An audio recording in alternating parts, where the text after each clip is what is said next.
তোকে এত বড় সাহস কে দে? হ্যাঁ, যে তুই আমার গার্লফ্রেন্ডকে যা বলেছিস যে ওর সাথে ব্রেকআপ করলে? কারণ আমি তার ভালো চাই। এই মেয়েটা ভালো না, তোর জীবনটা ধ্বংস করে দেবে। তুই যদি আমার ভালো চেতিস তো মেয়েটাকে যে সব কথা বলতিক না। মেয়েটা ভালো না খারাপ আমি জানি।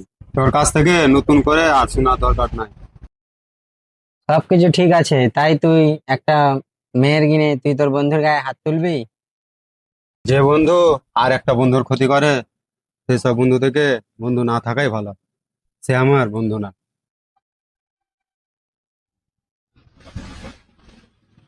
2 দিনের মেয়ের কারণেই সম্পর্কটা ভেঙে গেল। এর কোনো দোষ নাই রে, একটা মায়ের লেগা বন্ধুত্বরে ভুল ভেবে চলে গেল। হ্যাঁ, তুই ঠিক ভাই, তোর কোনো দোষ নাই, সব দোষ তোর। কারণ তুই আর ভালো চাস। আয়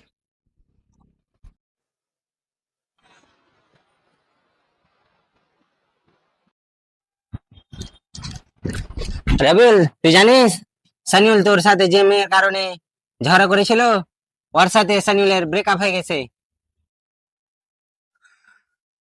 ব্রেকআপ হয়ে গেছে? তাহলে সানিল এখন কোথায়? কোথায় আর হবে? দেখ যে রোডের পাশে তো বসে আছে। তুই আবার যাবে ওর কাছে নাকি? আমি একা যাব না, সাথে তুইও যাবি, চল। কিনে তুই কি ভুলে গেছিস? তুই ভুলে গেলেও আমি ভুলিনি। তুই কি জানিস না ওই মেয়ের কারণে তোর গায়ে পর্যন্ত হাত তুলেছে? তুই এখনো যাবি ওর কাছে? তুলেছে তুলেছে, চল, সে তো আমাদের বন্ধুই।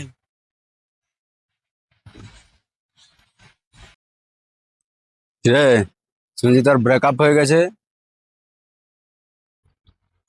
তুই কাটা গায়ে নুন দিতে শিখ নাকি? না, যদি এমনটাই হতো তাহলে তোর ব্রেকআপের কথা শুনে তোর কাছে এসে হাজির হতাম না, বরং ছেলে নিয়ে আরো মজা নিতাম। তাহলে তুই কিসের জন্য এসছিস? এসছি বন্ধুত্বের টানে, কারণ আমি জানতাম এই মেয়ে আজকে হোক কালকে হোক তোর জীবন থেকে যাবে। মেয়ে মানুষ এরকমই জিনিস, যতই ভালোবাস, তুই যতই ওকে ভালোবাসা দে, তোর থেকে একটু ভালো পেলে তোকে ব্রেকআপ করে চলে যাবে। একটা জিনিস মনে রাখবি বন্ধু, সবাই তোকে ছেড়ে গেলেও ছোটবেলাকার বন্ধু কোনোদিনই ছেড়ে যাবে না। আমরা কি হয়েছে জানিস?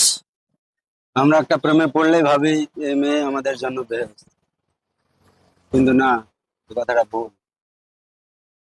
বিয়ে জন্ম মৃত্যু সব আল্লাহর কাছে, আল্লাহ যা চায় তাই হয়।